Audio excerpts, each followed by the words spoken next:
नमस्कार साथियों, आप सभी ने स्ट्रेस मैनेजमेंट की वीडियो को बहुत अप्रिशिएट किया। इसके लिए आप सभी का तहे दिल से शुक्रिया।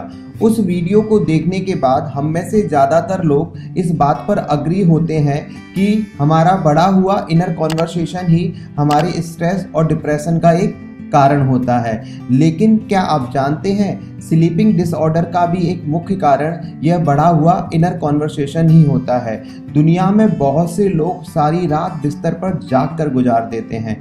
कई लोगों को बिस्तर पर जाने के बाद बहुत देर तक नींद नहीं आती और कई लोग अगर रात में थोड़ा सा जाग जाते हैं तो उसके बाद उन्हें नींद नहीं आती।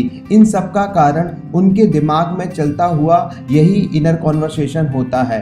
तो आज की वीडियो में इस इनर कॉन्वर्सेशन को कंट्रोल करने का हम एक और आसान सा तरीका सीखेंगे, जिसका नाम है द गैप थेरेपी। यह क्रिया उन लोगों के लिए बहुत ही ज़्यादा लाभकारी होने वाली है जो अनिद्रा या किसी भी तरह के स्लीपिंग डिसऑर्डर का शिकार हैं। आज की वीडियो में हम द गैप थेरेपी को प्रैक्टिकली करके देखेंगे, इसलिए अंत तक इस वीडियो को जरूर देखें।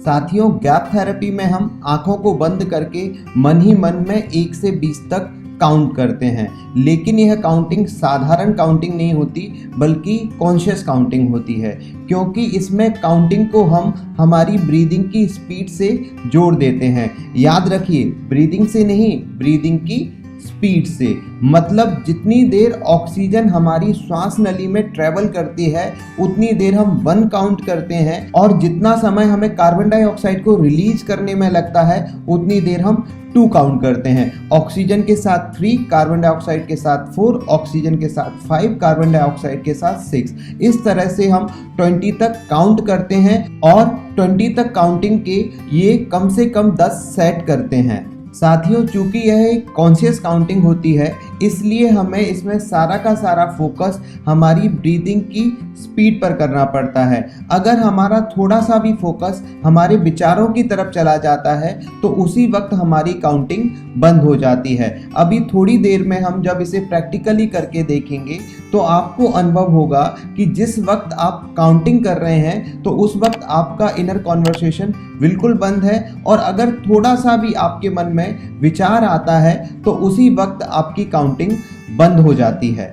आपको बस थोड़ा सा अवेयर रहना है और काउंटिंग को जिताने का प्रयास करना है। हो सकता है शुरुआत में आपकी काउंटिंग नहीं जीत पाए, लेकिन जब आप थोड़ा प्रयास करते हैं और थोड़े दिन तक लगातार इसे करते जाते हैं तो धीमे धीमे आपकी काउंटिंग जीतने लगती है, और उसी दिन से आपको अनुभव होने लगता है कि आपकी स्लीपिंग डिसऑर्डर की समस्या धीमे धीमे कम होने लगी है। साथियों, अगर आप इस गैप थेरेपी को स्ट्रेस या डिप्रेशन के लिए कर रहे हैं तो आप इसे कैसे भी कर सकते हैं, मतलब बैठकर, लेटकर या खड़े होकर भी। लेकिन अगर आप इसका प्रयोग स्लीपिंग डिसऑर्डर के लिए कर रहे हैं तो आप हमेशा इसे लेटकर ही कीजिए। अब गैप थेरेपी को हम प्रैक्टिकली करके देखेंगे। मैं यहीं पर बैठकर करूंगा, आप चाहें तो लेटकर भी कर सकते हैं। गैप थेरेपी को करते वक्त मेरे इंस्ट्रक्शन ध्यान से सुनते रहें और अपने काउंटिंग को जिताने का प्रयास करते रहें। क्योंकि मैं भी आपके साथ गैप थेरेपी करने वाला हूं, इसलिए अब आपको मेरे इंस्ट्रक्शन मेरी रिकॉर्डेड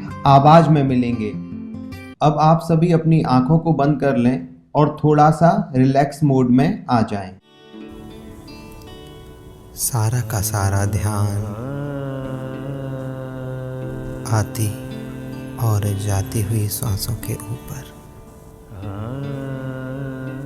टक टकी बांध के नजर आती और जाती हुई सांसों के ऊपर। कुछ सोचे नहीं, खाली होने का प्रयास करें। ये जाती हुई श्वास और ये आती हुई श्वास, टक टकी बांध के नजर इन आती और जाती हुई श्वासों के ऊपर। यही प्राण वायु आपको जीवन दिए हुए है। यही प्राण वायु आपको सोचने, बात करने, समझने की शक्ति प्रदान करती है।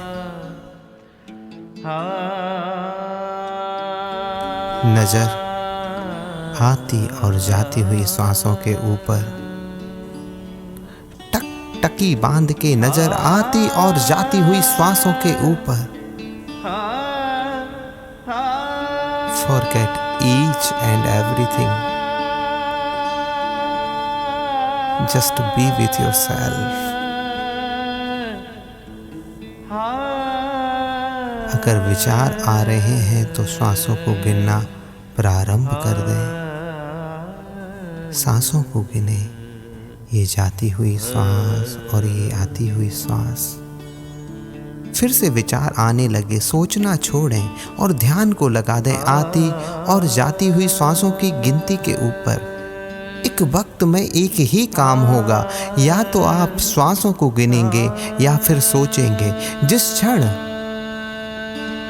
सोचना प्रारंभ होगा उसी क्षण गिनना बंद हो जाएगा। और अगर गिनती चलती रहेगी तो विचार नहीं आएगा, विचार शून्यता आएगी। खाली होने का प्रयास करें और श्वासों को गिनें, आती और जाती हुई श्वास। दोनों हाथों को रगड़ें और अपनी आंखों पर रखकर आंखों को खोल लें। निश्चित ही आपने इनर कॉन्वर्सेशन और काउंटिंग की जंग को महसूस किया होगा। आप इसकी लगातार प्रैक्टिस करते जाएं, थोड़े दिनों में आपका इनर कॉन्वर्सेशन हारने लगेगा और आपकी काउंटिंग जीतने लगेगी। अगर आपको इस वीडियो का कंटेंट इफेक्टिव लगा हो तो इस चैनल को सब्सक्राइब जरूर कीजिए। धन्यवाद।